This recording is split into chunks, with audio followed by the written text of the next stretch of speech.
Recent release of government secrets have suggested that the British government colluded or helped the Indian government during the Sikh genocide of 1984, often codenamed Operation Blue Star. Now this has shocked, dismayed and sickened many people like myself and the people who are watching, especially British Sikhs, who are loyal, born and bred in this country, and to receive this news has been a major shock.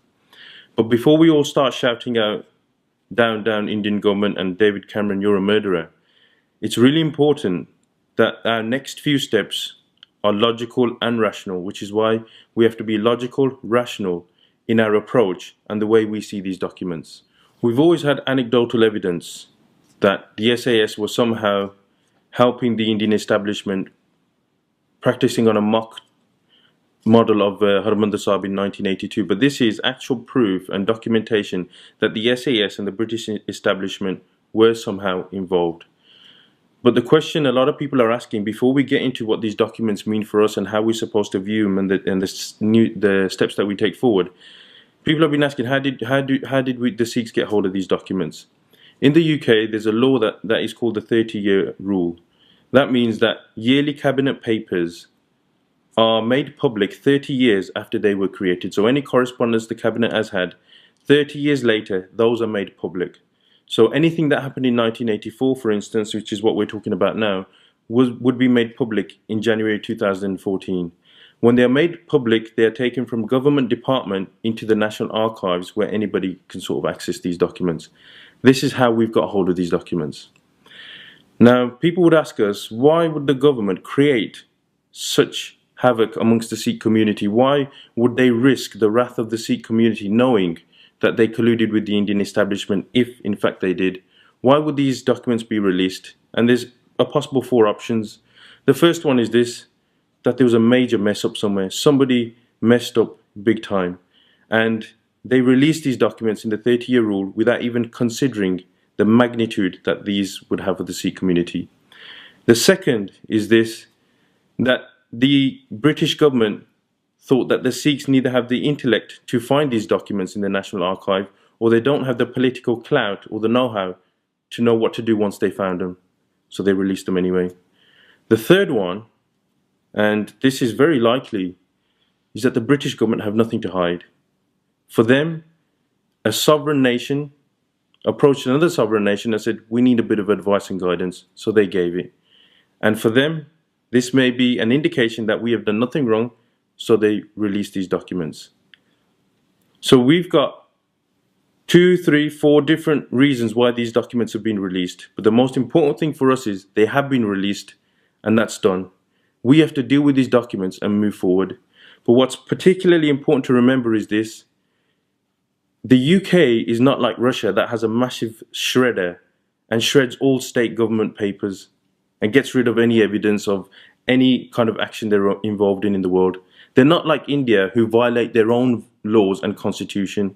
They're actually following their own law of a 30-year rule, and in fact, they seem quite open and honest. The disclaimer to this is, and this has massive ramifications for us, that in the 30-year rule, the British government will not release anything that may affect national security or international relations. So anything that affects national security or international relations, the British government will not release. It's important to remember that. So let's move on to these documents. These documents, the letter dated February the 6th, February the 23rd, and the exchange between Margaret Thatcher and Indira Gandhi post-Operation Blue Star, do they suggest a large-scale collusion from the British government with India? At the moment, it doesn't. Has this been successful in throwing light away from the real culprit, India, who architected and executed Operation Blue Star? At the moment, it has. We need to look at, does Operation Blue Star have all the hallmarks of an SAS operation? The SAS, the Special Air Service, they're not a secret service, they're a special task force. Their objective is to meet an objective with minimum collateral damage and minimum loss of life. When the SAS shot to fame was in 1980 in the Iranian siege in London, where some terrorists had taken some hostages.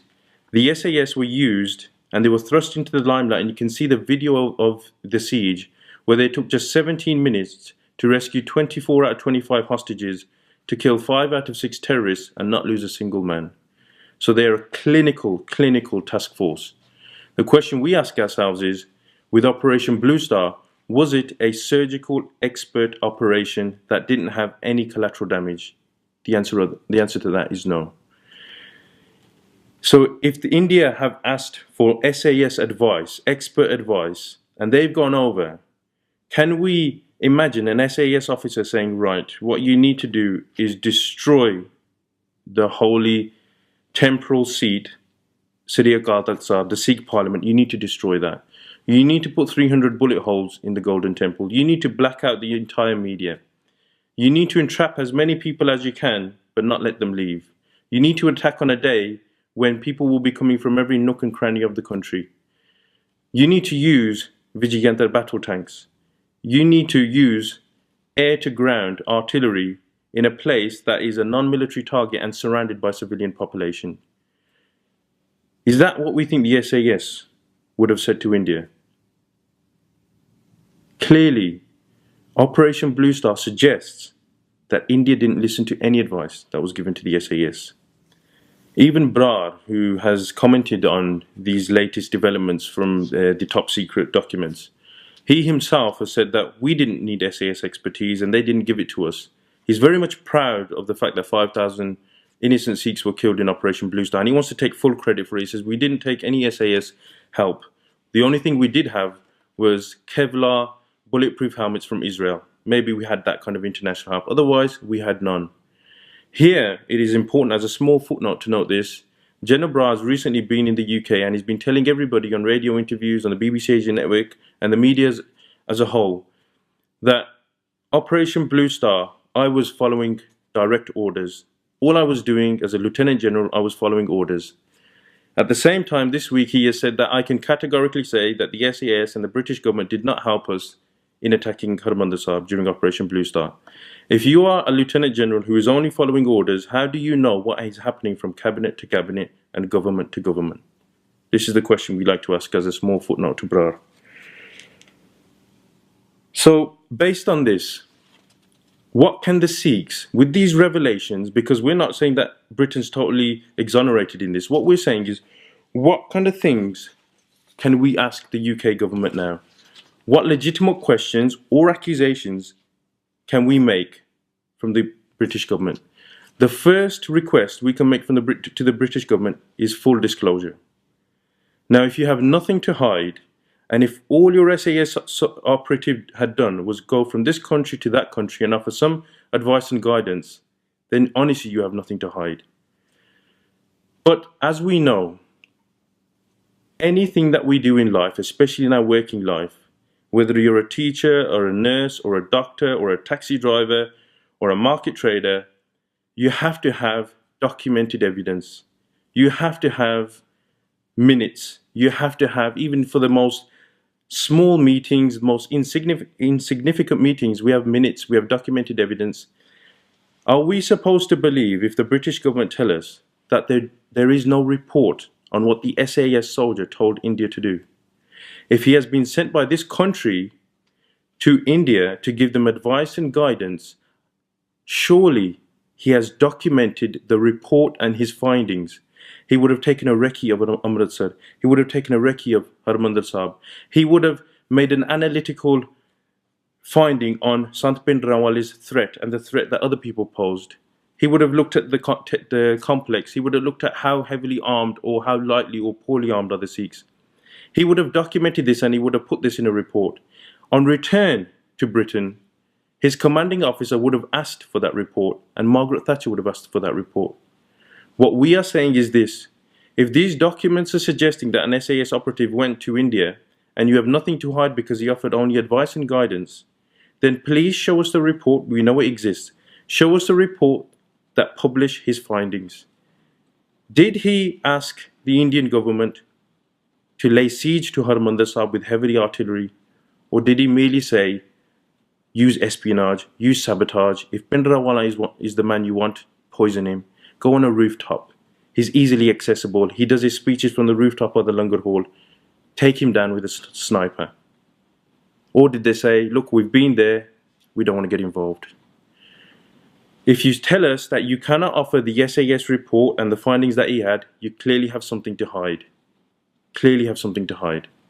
And the SAS is not a secret service, so you won't be compromising national security by releasing any secrets of the SAS. They're a specialist task force. There are SAS manuals out there, and there are people who know what their strategies are. So all we are calling for is a transparent disclosure. And the fact remains, not every SAS soldier is trained to take out life. They're not told to take out life, and they're not told to kill in combat. Some are operational, some deal in espionage, some deal in sabotage, and some do take life. What we are asking from you is, with these documents, is which one were you in 1984? So anyone trying to hide or suppress this report will ultimately be hiding the guilty. And then we turn to Britain, and at this early stage with these documents released, and we don't know how many more are going to be released, whether it's going to be a full disclosure, part disclosure, or no disclosure. But at this early stage, what kind of questions or accusations, again, can we ask the British government? And the first one is this: why would you even encourage the Indian establishment to attack Harmandir Sahib? Why would you even offer advice and guidance for them to do such a heinous act? Regardless of what they think their objective is, why would you take part in something like that, even if it was just to cross the shores and offer a bit of advice? Why would you encourage such an act? Secondly, as a diplomatic, democratic country and one of the leading nations of the world, why would you not encourage India, in your correspondence, to deal with the demands, the legitimate demands of a normal, officially elected head of a Sikh seminary who's asking for constitutional reform, greater human and civil rights? Why wouldn't you encourage the Indian establishment to sit down with him in a diplomatic and democratic way? Why wouldn't you do that? Take Scotland, for example, and their request for a referendum on independence. The British government haven't, as far as I know, sent an SAS soldier to see whether the Scottish people should be attacked for this request. So we have a very legitimate question to ask the British government: why would you even take part and entertain such a request? Thirdly, you have consistently and constantly told us for the past 30 years, when we've pounded the streets of London asking for justice for the atrocities committed during Operation Blue Star, that this is an internal matter for India to deal with. The question we want to ask you now is, was it not an internal matter in 1984 when they requested your help? If you could get involved in then and offer them advice and guidance, why can't you help the Sikhs when we're asking for justice? Another aspect that we have to look at is, was Britain actually fully complicit, and did they fully collude with the Indian government in the genocide of the Sikhs in 1984 and beyond? Let's look at some points. The first one is this: the relationship between Margaret Thatcher and Indira Gandhi. Margaret Thatcher and Indira Gandhi were two leading stateswomen in a world dominated by male politics, so they found comfort in each other. And diaries suggest that Indira Gandhi was one of the only women that Margaret Thatcher was awed by. She loved her strength, she loved the way she dealt with political dissidents, she loved the way she ruled in a totalitarian way, she loved the way she quelled the working class. And what she loved more than anything was that Indira Gandhi was seen as the Durga and the saviour of Mother India. She was Mother India, and Margaret Thatcher was the Iron Lady. So they had many comparisons, they had much correspondence. So could Margaret Thatcher, as a favour to Indira Gandhi, have thought that Sikhs are a minority across the world? What would I lose if I send some military personnel to help quash Sikh aspirations, Sikh demands, and ultimately kill Sikhs for my good friend Indira Gandhi?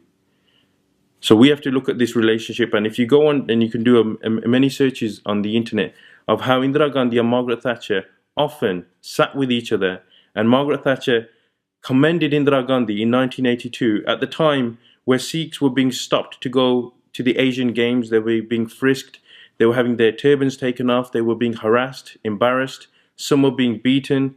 This was after in 1978 13 Sikhs were killed innocently by the police and not a single investigation took place.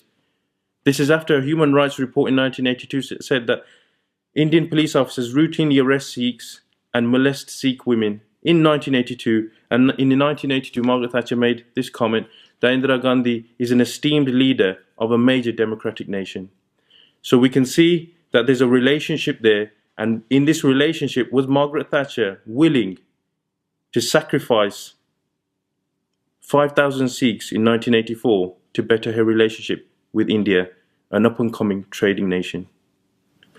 Secondly, recently Tom Watson recently asked the Prime Minister during Prime Minister's question time that did Operation Blue Star and the help that Margaret Thatcher and the British government gave to India, did that have anything to do with the £65 million helicopters, Westland helicopters, that India purchased after Operation Blue Star? So again, is this an indication that Britain would have been fully complicit and fully colluded in the genocide of the Sikhs to sell £65 million worth of helicopters? That's something to think about. Thirdly, what also may suggest full complicity, British complicity during Operation Blue Star, is the previous roles that British intelligence have played in other countries, even to this day. Margaret Thatcher fully colluded with this reports that suggest she fully colluded with Pol Pot, fully colluded with Milosevic. They were active in Africa, Sierra Leone. We see now with Syria, Libya, Afghanistan, Iraq, the lies that they've propelled, that they were weapons of mass destruction. If we are often as Sikhs naive into thinking that people can't be that evil, because we see people as ourselves, we think they should be open, honest. But we don't realize, government to government, trading nation to trading nation, what kind of things are happening and how countries themselves are operating outside of conventional law. So the fact that the British have been involved in many major other incidents and sinister scenarios across the world, does that suggest that they wouldn't do the same in India and the Sikhs in Punjab? Fourthly, what also may suggest British complicity in Operation Blue Star, full complicity, is the fact that we've been going to London every year for the past 30 years and not a single investigation or inquiry has resulted in this. Is this because the British government themselves know how much of a dirty hand they played during Operation Blue Star? Also, somebody like Balkar Singh can die in the year 2008. Somebody like Darshan Singh can be killed by a Punjab police bullet, a 65-year-old man, during a peaceful protest. Somebody like Jaspal Singh can be killed, an 18-year-old engineering student, by a police officer's bullet, and not a single investigation take place. Somebody like Professor Buller could be executed in India without a shred of evidence. Somebody like Balwant Singh Rajwana could be executed after serving a life sentence. Why does this never make the media? Why are we always constantly crying that the British media aren't reporting about the atrocities in India? Is it because they know that from 1984 onwards, they have helped the Indian establishment cut Sikhs at the knees? Is that the reason why? If somebody breaks wind in Syria, Libya, Afghanistan or Iraq, it makes the national media. These are war-torn countries. We have innocent Sikhs dying and they're not being reported. The question is, why?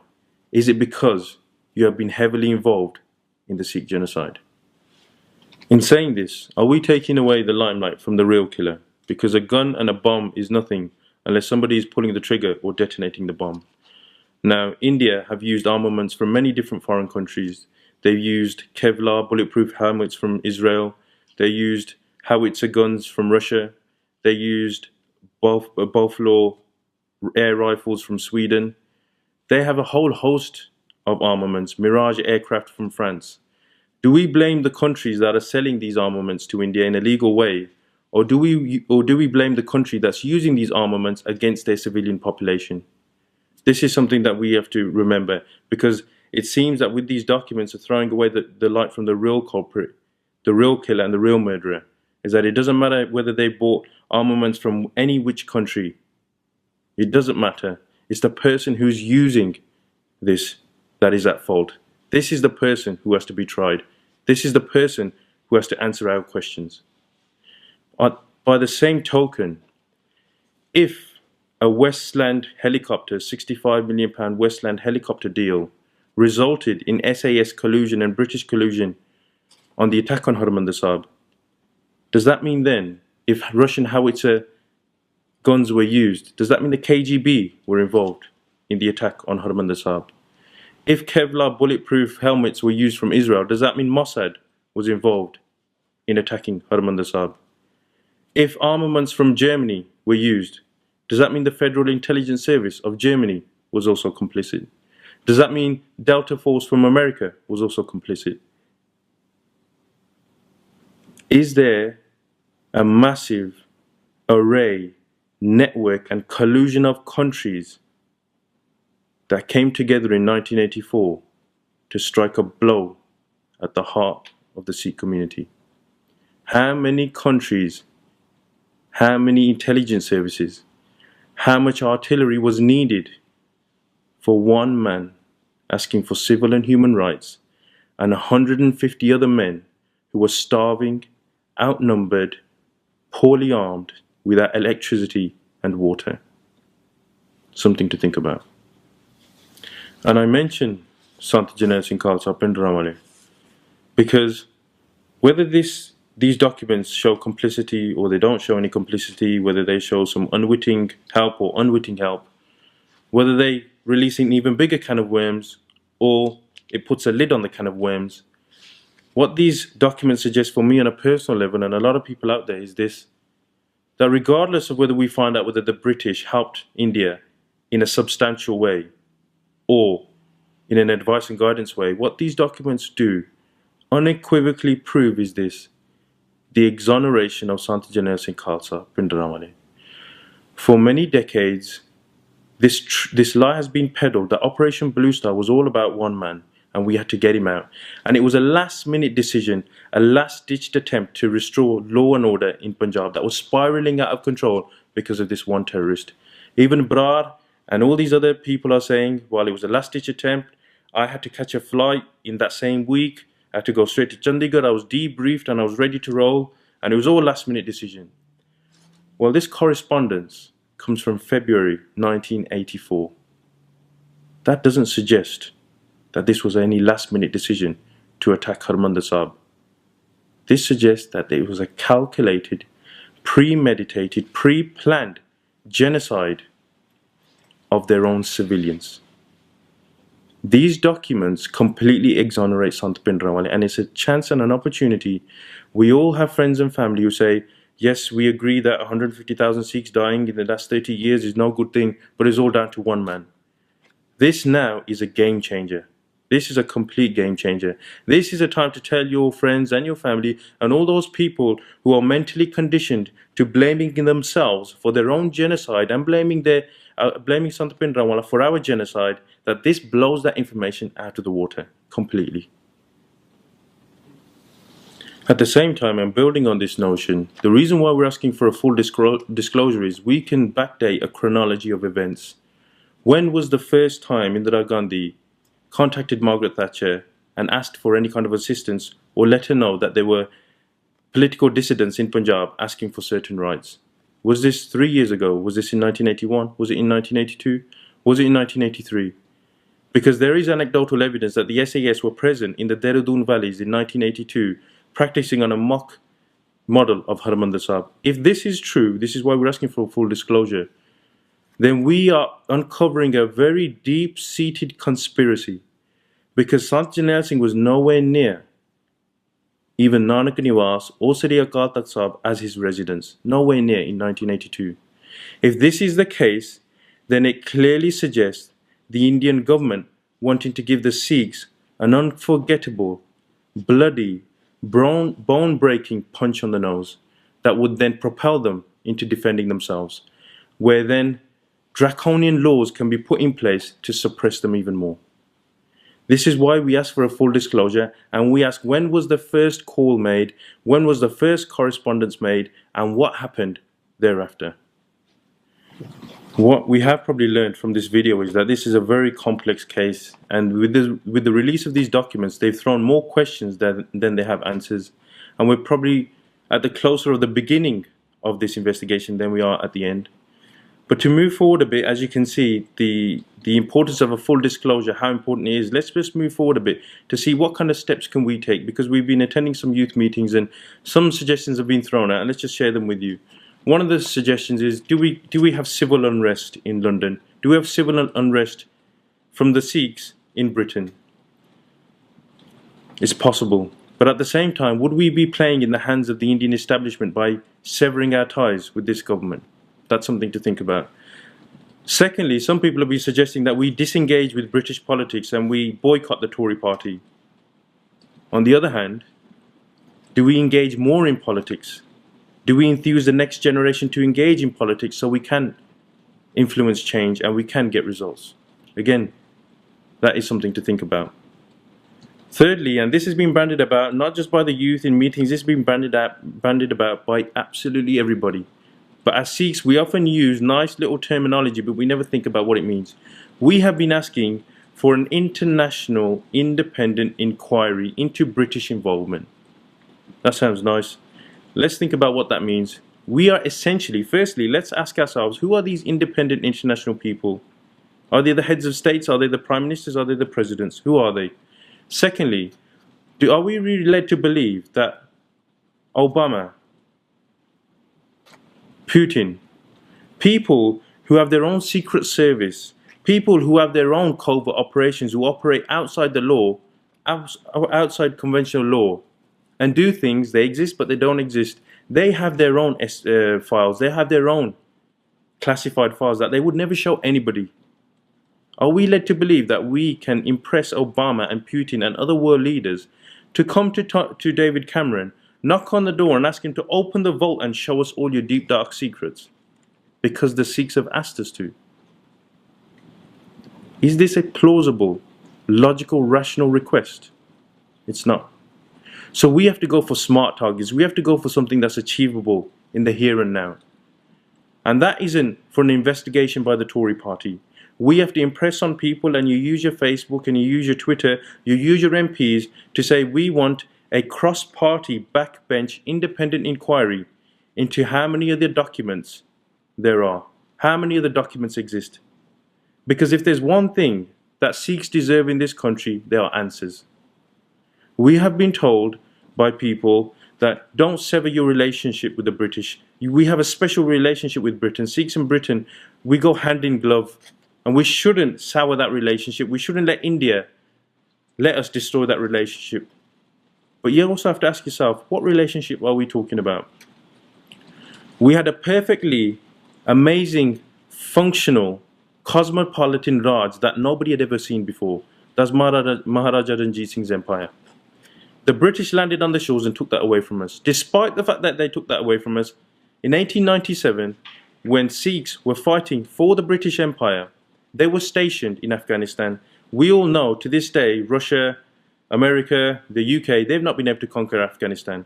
In 1897, at the Battle of Saragari, 21 Sikh soldiers were at a post that was converged on by 10,000 Afghan soldiers. Other British soldiers ran away, but the Sikh soldiers stood, all 21 of them. And in the face of grave adversary, each man coined the phrase that the British use today, last man, last round. Not a single Sikh soldier left his post. The Afghan tribes admitted later on that they lost 1,400 men and countless were injured by 21 Sikhs who held that post. When news broke of this amazing feat of courage and bravery in the face of adversary, parliamentary proceedings were interrupted for the very first time, and every single MP stood up and gave a standing ovation to the Sikhs. They narrated this tale of bravery and put it at the feet of Queen Victoria and said, here, this is what the brave Sikhs have done for this country. For the first time ever, one military unit received the highest award for gallantry in one single action. Never before in the annals of world history has this ever happened. This is what the Sikhs have done for this empire. Roll on to this First World War. 130,000 Sikh soldiers across 3 different continents, and they fought from the Somme to Ypres to Gallipoli to the most depraved parts of the First World War. They went and they fought for the British again. And what happened when the returning soldiers came back to Punjab? Because many of these Sikh soldiers left their villages like our granddads in Punjab, and they had never seen London, nor would they ever see London in their life, but they fought for the British Empire. They came back, and how did the British Empire thank these brave Sikh soldiers? They introduced something called the Rowlatt Act of 1919. What that effectively meant was they could arrest anyone at any time, anywhere, and even execute them if they thought that they were a threat to the British Empire. And it was the Sikhs who were affected most because they were the most vocal against injustice. So returning Sikhs who expected greater autonomy in Punjab and India, instead they had the noose tightened around their neck by the British. What did the Sikhs do in response to the Rowley tax? They peacefully protested. And what was the end result of that protest? Jallianwala Bagh. 353 Indians, mainly Sikhs and Punjabis, were shot in cold blood by the same British forces that they had just come back and fought for. This is the special relationship. Come to the Second World War. The British come knocking again, and the Sikhs answer their call in droves, and they enter the war, and they shape Europe to what we see today. They battled against the Nazis. The Sikhs won 14 Victoria Crosses. Per capita, that's more than anybody else in the world based on our population. This is our contribution. Over the two great wars, Sikhs lost 83,000 lives for this empire, and over 100,000 were permanently injured, to the point where Winston Churchill actually had to say that we are indebted to the Sikhs for their contribution to the British way of life. We've asked for their help twice this century, and they've answered. They've defended our integrity and our honour. But what happened after the Second World War? British decide that we want to leave India. We want to give the keys back to the Indian National. We want to give the keys to the Indian National Congress. We want to say thanks, Sikhs. Thanks for everything. See you later. And what do? They help India divide Punjab, the east and the west. So they allow Sikhs to get massacred on both sides of that border. This is how we were repaid. At the same time, we arrive at the shores of Britain and we become a backbone of the British economy. We are a self-sustaining people. We are not a burden on the system. We are a great example of cultural integration. Tory MPs, ironically, recently have said that Sikhs are the best example of cultural integration. Then these revelations rock our very being and our place in this world. So what special relationship do we have with Britain? At the same time, we also have to remember Britain in 1981 said Sikhs are a separate race, and we aren't even recognized as Sikhs in India. They have given us special provisions for the Gurban. They've given us special provisions for the turban. They've allowed us to feel like we're British. Do we sever that relationship? What these documents have done, however, is make me feel, and probably most Sikhs out there feel, like refugees. We feel completely alone in this world. We don't have a friend. And what galls us even more is that the two countries that we fought tooth and nail for for over a century have colluded against us and cut us at the knees. So we are alone. And this is where Sant Jarnail Singh Khalsa Bhindranwale's words reverberate around the world, especially for Sikhs, with any type of honour. That until every man, woman and child feels like they are slaves, they will never break those shackles of slavery. They will never break free. So we are a nationless people. And how do you feel that we don't have any allies, and we don't have any networks, and we don't have a country of our own? So the penny has finally dropped, so to speak. We realize why all our cries have fallen on deaf ears. We realize why there are no investigations, why there are no inquiries, why there are no answers for us, why there is no justice for the dead. It's because we're refugees. And it's time to change tact, time to change mindset. For 30 years, we've been effectively jogging on the spot. We've been using our energies, we've been moving, but we've been moving nowhere. We've been jogging on the spot.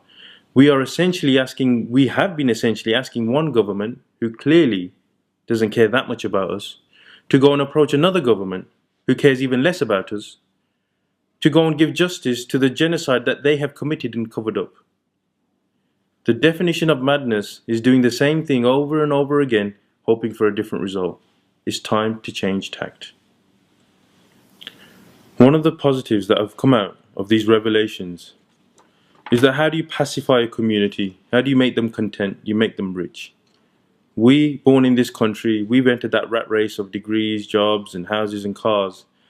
But with these documents suddenly coming out of nowhere, this has shown that Sikhs, even born and bred in this country, even those who aren't born and bred in this country, who live a Western comfortable life, still have the blood of Guru Gobind Singh running through their veins. They still are demanding answers. They still are willing to struggle for justice and the truth. At the same time, this isn't the time to yell murder. Although we will be reasonable, we have to be expert with a relentless agenda. Sikhs will be moving in political spheres now that the world has never seen before, and the world has to be ready for that. And finally, one of the most significant aspects of the revelation of these documents, whether more are revealed or disclosed or not, is that India cannot hold on or cling on to its lies anymore. The lies they've been peddling about Operation Blue Star and the Sikh insurgency in its aftermath, the lies they've been peddling for the past 30 years have come to an end. One of the things that have been mentioned throughout this video is that Sikhs demand answers. If there's one thing that we deserve, it's answers. 150,000 Sikhs have perished in India. 150,000 of our people have been killed in India. By not giving answers, by not giving the facts, you're killing them again. Waheguru Ji Ka Khalsa, Waheguru Ji Ki Fateh.